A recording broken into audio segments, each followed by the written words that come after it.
ଉଷା ଓ ସନ୍ଧ୍ୟା ଧରଣୀ ରାଣୀର ଦୁଇ ଗୋଟି କନ୍ୟା ସନ୍ତାନ। ଉଷା ଆଗନ୍ତୁକର ସୂଚନା ଓ କର୍ମର ସୂଚନା ଦେଇଥିଲା ବେଳେ ସନ୍ଧ୍ୟା ପରଲୋକକୁ ଗମନ ଓ ବିଶ୍ରାମର ସୂଚନା ପ୍ରଦାନ କରିଥାଏ।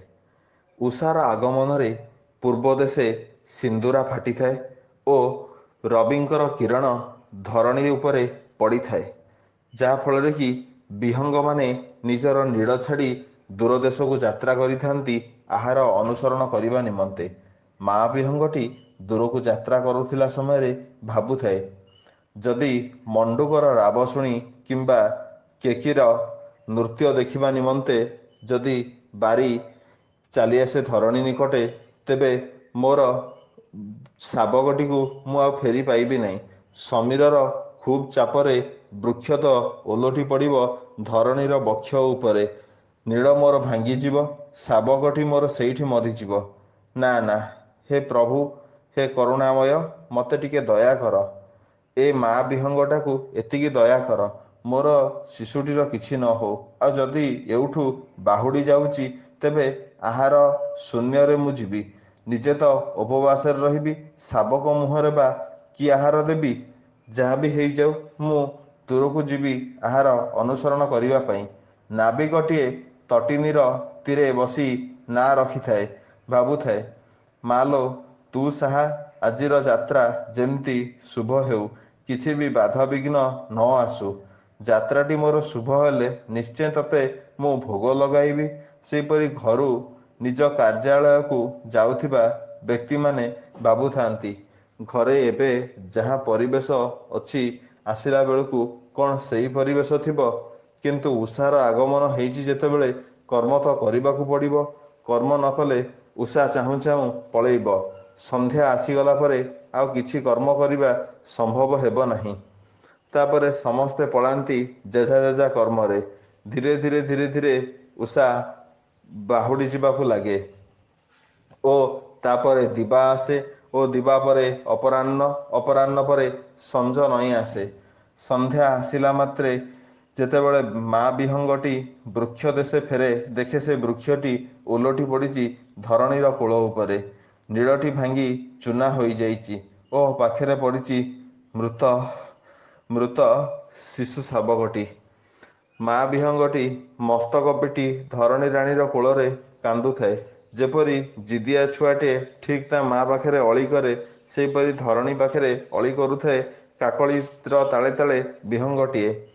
ସେହିପରି ଘରକୁ ଫେରି ଜଣେ ବ୍ୟକ୍ତି ଦେଖନ୍ତି, ଉଷା ଆଗମନେ ଯେତେବେଳେ ମୁଁ ନିଜ କାର୍ଯ୍ୟାଳୟକୁ ଗମନ କରିଥିଲି, ସେତେବେଳେ ଗୃହରେ ପଡ଼ିଥିବା ମୋର ଅସୁସ୍ଥ ମା ଏବେ ସନ୍ଧ୍ୟା ହେବା କ୍ଷଣି ପରଲୋକକୁ ଗମନ କରିସାରିଛି।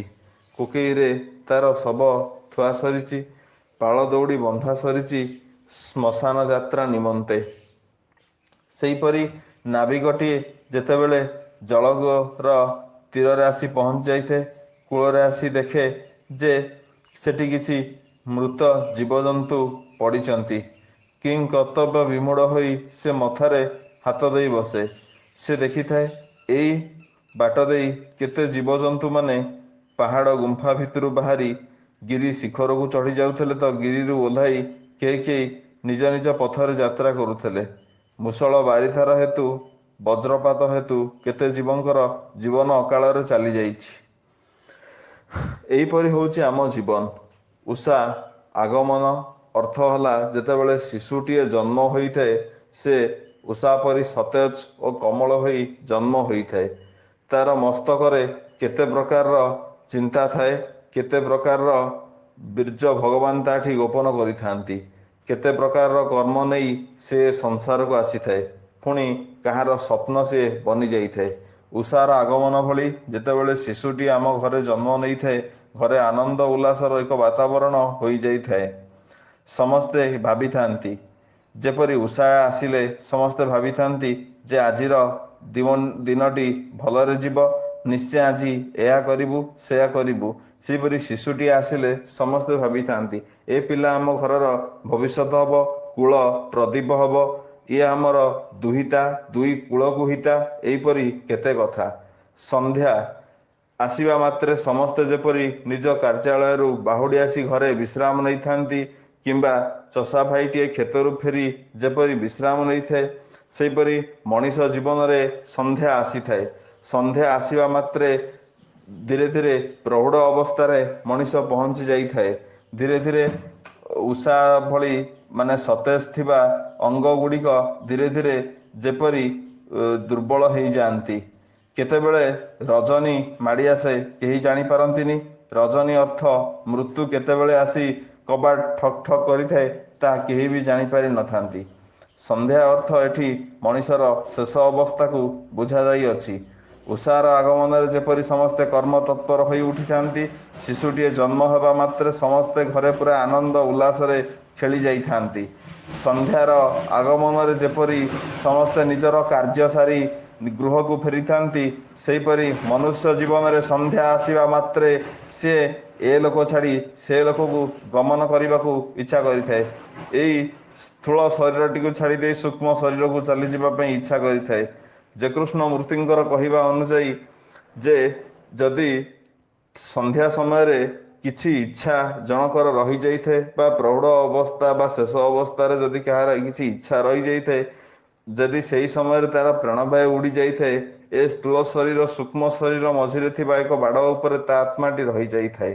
ଏହିପରି କେତେ ଯେ କଥା ଦାର୍ଶନିକ ମାନଙ୍କଠୁ ଶୁଣିବାକୁ ମିଳେ, ତାର କିଛି ତୁଳନା ନାହିଁ। କିନ୍ତୁ ଗୋଟିଏ ଜିନିଷ, ଯେପରି ସକାଳ ଆସିଛି ଓ ଦିନ ପରେ ସନ୍ଧ୍ୟା ଆସିବ, ସେହିପରି ମନୁଷ୍ୟ ଜୀବନରେ ସକାଳ ଅର୍ଥ ତାର ଜନ୍ମ ଓ ସନ୍ଧ୍ୟା ଅର୍ଥ ତାର ମୃତ୍ୟୁ ପଥକୁ ଯିବାର କୌଣସି ଏକ ସୂଚନା।